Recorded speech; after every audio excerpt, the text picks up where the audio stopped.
Halo Sobat Bunda, selamat pagi, siang, sore, atau malam dari manapun dan kapanpun Anda mendengarkan atau menonton podcast ini. Kembali lagi kita di Ngobras, ngobrol bareng spesialisnya sehangat keluarga.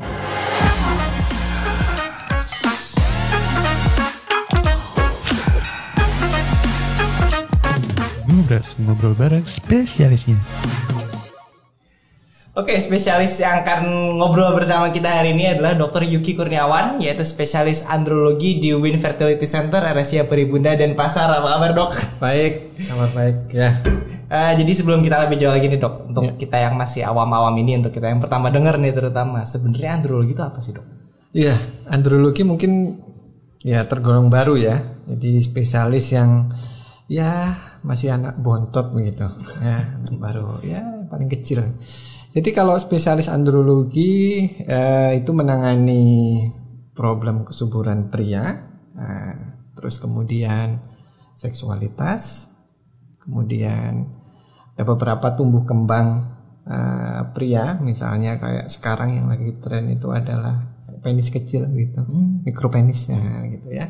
Terus kemudian kontrasepsi atau KB pria, nah itu termasuk ya golongannya. Kebiri kemia kemarin yang lagi rame itu. Berarti semua fokusnya memang ke pria, Dok? Atau betul. Tadi masalah seksualitas juga tadi kan disebutkan, itu seksualitas khusus di pria juga atau sebenarnya secara umum tapi ada spesialisasi di pria, apa seperti apa tuh, Dok? Iya, sebenarnya memang secara khusus itu di pria ya, tetapi kita sering juga menjadi menangani juga secara umum. Bahkan ada seminar-seminar bahwa andrologi itu adalah leadernya di Asosiasi Seksologi Indonesia.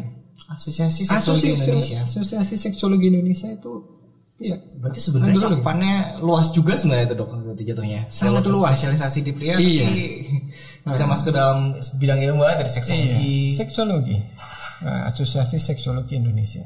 Itu yang bikin dokter pertama tertarik, termotivasi untuk ngambil spesialisasi di andrologi itu apa tuh, Dok, sebenarnya? Ya sebenarnya waktu itu masih saya jadi dokter puskesmas ya, gitu ya. Saya tertarik karena saya lihat di pemberitaan, ini bukan klise ya, cuman ya mendengar tentang bayi tabung begitu. Bahkan ada kolega saya begitu, senior saya yang saya idolakan, ya, spesialis obgyn yang susah punya anak begitu. Akhirnya beliau mencoba bayi tabung gitu. Terus saya tanya apakah itu termasuk spesialis obgyn. Dia bilang ya sebagian. Bahwa berarti masih ada spesialis lain yang berkecimpung di situ. Maka mulailah tertarik seperti itu. Berarti demi mencari ilmu, mencari informasi. Karena terinspirasi oleh idola tadi berarti. Iya. Tertarik untuk membantu melahirkan generasi yang berikutnya. Iya. Karena ada spesialisasi yang belum terungkap gitu ceritanya, Dok, ya. Iya. Seru juga berarti itu. Bisa berhubungan sama sampai membantu generasi berikut karena terinspirasi oleh idolanya. Iya, itu idola saya kebetulan spesialis obgyn ini. Dan sekarang akhirnya jadi berspesialisasi yang bicara membantu tadi dengan keperkasaan pria lainnya juga tadi dia, Dok. Iya. Mengenai keperkasaan pria juga nih, Dok. Sebenarnya kan tadi andrologi ini spesialisasi tentang pria nih ya, Dok, ya. Jadi sebenarnya kalau dari perspektif andrologi nih, dari perspektif kedokterannya, pria perkasa itu kayak gimana sih, Dok? Soalnya saya sering dengar kok kayaknya ada orang-orang yang kelihatannya udah physically udah fit, tapi kok yang masih sulit juga punya anak, atau malah justru dengan sebaliknya, dia secara fisik biasa aja tapi kok udah tahu-tahu udah punya anak yang udah banyak. Iya. Gimana ceritanya? Iya, terkadang ada yang dihubungkan gitu ya. Mitosnya kalau perkasa dalam tanda kutip pria itu kan mampu berhubungan seksual secara berkelanjutan. Dan itu tidak ada hubungannya ya. Mungkin dia sedikit. Iya. Jadi belum tentu yang perkasa begitu ya, dalam tanda kutip kuat berhubungan seksual gitu. Ternyata sulit untuk punya anak. Contoh beberapa, mohon maaf, yang atlet begitu yang kuat, binaragawan itu justru kadang susah punya. Susah punya. Tetapi secara performa seksual mereka luar biasa. Nah, berarti ada faktor lain. Faktor apa itu, Dokter? Nah, kalau di kesuburan itu kita memang ya kita tidak terlepas dari yang namanya benih atau sperma. Ya makanya dicek adalah spermanya dong. Gitu. Berarti pria yang perkasa belum tentu spermanya sama gagahnya gitu ya? Iya, nggak sebanding.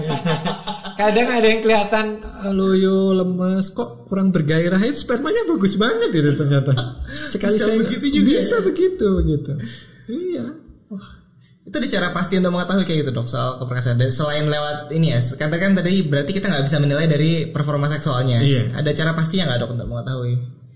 Ya kalau mungkin mengenai kesuburan yang pasti poin-poinnya adalah kita harus memeriksa sel spermanya gitu, atau analisa sperma kita biasanya lakukan gitu. Analisis sperma. Analisis sperma.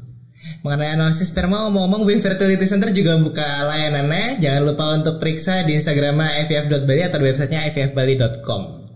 Kembali lagi nih dok, masih soal analisis sperma. Tadi kan kita pengen cari sperma yang gagah tuh kayak gimana. Secara singkat aja dok, bedanya pria perkasa dan sperma gagah itu kayak gimana dok? Iya, jadi yang tadi ya tidak ada hubungannya. Orang kuat, badannya, ototnya besar, belum tentu spermanya bagus begitu ya. Nah kalau mungkin untuk melihat analisis sperma, ya, ada 3 poin sebenarnya. 3 poin. 3 poin yang utama. 1, jumlahnya, jumlah selnya. Yang kedua, gerakan sel spermanya. Gerakannya? Bukan gerakan berhubungan. Kadang ada yang salah tuh.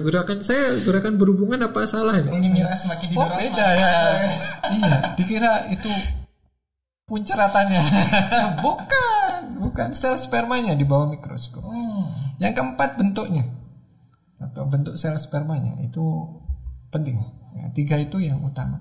Kadang orang berasumsi wah sperma saya encer. Berarti jelek dong. Belum tentu. Kadang yang kental justru jelek. Ya. Kalau misalkan gerakannya tidak cukup untuk gerakan sperma yang dinilai kayak gimana sih dok sebenarnya? Yang pasti gerakannya progresif ke depan ya, bukan mundur begitu ya, ke depan gitu. Progresif ke depan, terus kita ada hitung-hitungan kecepatan sebenarnya. Kecepatan? Ada kecepatan. Berarti arah kecepatan dinilai juga. Iya, bukan hanya mobil aja yang bisa dinilai. Ya, sperma juga harus dinilai kecepatannya. Berarti kalau misalkan kental tapi ternyata gerakannya tadi kurang cepat atau kurang mampu bergerak ke depan malah atlet. Iya, gerak di tempat itu namanya. Atau bentuknya tadi, kalau dari bentuk gimana tuh dok? Nah, kalau bentuk ya mungkin sperma biasa ya. Orang bilang kadang oh ini mirip kecebong. Terus kalau yang kurang bagus, oh iya kepalanya besar kayak buah pir, kayak buah apel misalnya. Terus badannya kok gemuk ya, gitu ya. Atau mungkin ekornya patah gitu. Berarti kalau dari segi gerak, jadi walaupun kental berarti jumlahnya banyak, tapi kalau dari segi gerakan sama bentuk jelek juga tetap jelek itu tuh dok? Sama aja gitu. Kadang ada yang jumlahnya banyak sekali gitu, 3 tahun belum bisa membuahi karena ternyata bentuknya nggak ada yang normal. Bentuk sel spermanya. Itu kayak bisa jadi bahasan lebih lanjut lagi tuh dok.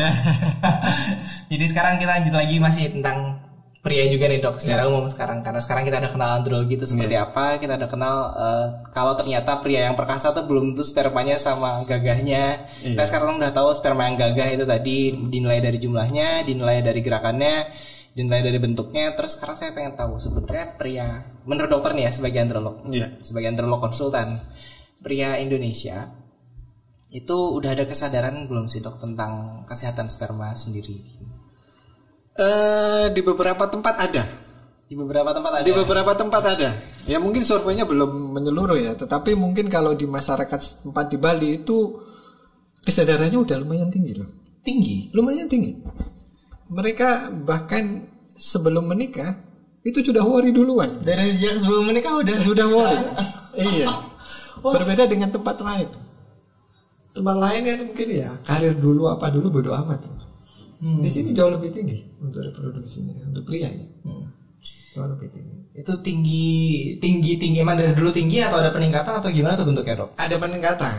Ada peningkatan. Berapa tahun terakhir tuh dok?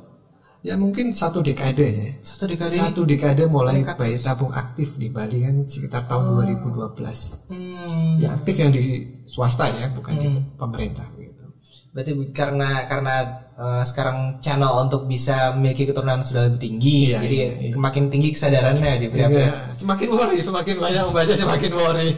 Dokter sempat nyebut ya, ada yang belum nikah juga udah periksa. Saya juga pikir sebenarnya idealnya nih dok, sebagai androlog ya, idealnya menurut dokter pria itu kapan sih datang ke androlog untuk periksa sperma?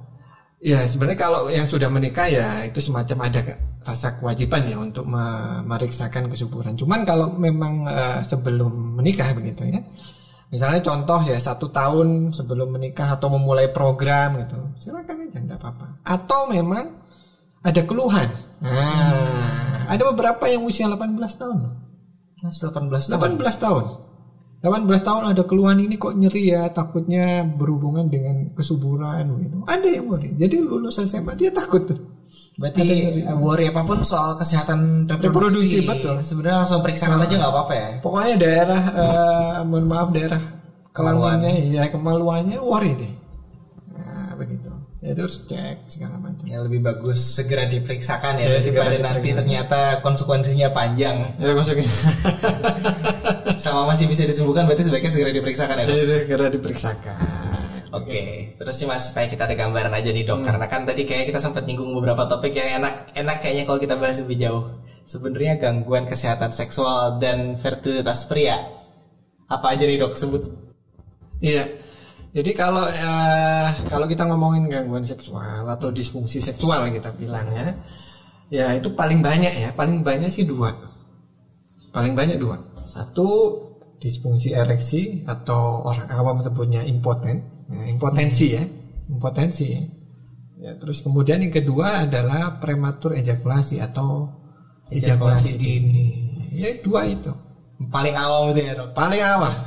Itu juga banyak irisannya ke infertilitas begitu, ke kesuburan pria ada gitu. Misalnya nih, ya bagaimana mau bisa hamil ya? Berhubungan aja nggak bisa gitu. Iya. Kita masih bahas lebih lanjut lagi nih. Berarti bersama dengan topik-topik ini dan topik-topik lain kita akan bicara lagi, nanti kita akan ngobrol lagi dengan Dr. Yuki untuk bicara tentang seputar andrologi. Terima kasih Dok sudah mau narasumber di sini. Ini yang pertama kali ya. Iya, baru pertama kali. Jangan bosan-bosan Dok, datang lagi ya. Oke, jangan lupa juga untuk klik tombol subscribe untuk yang menonton dari YouTube dan nyalakan tombol loncengnya untuk mendapatkan notifikasi video terbaru dari kami, atau untuk yang mendengarkan dari Spotify jangan lupa untuk klik follow. Di follow juga Instagram kami di @pribunda_hospital, @pribunda_tabanan, dan Instagram terbaru kami yaitu Win Fertility Center di @ivf.bali.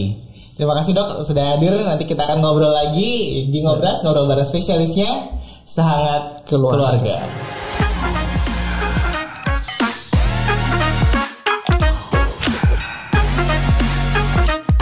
Ngobras, ngobrol bareng spesialisnya.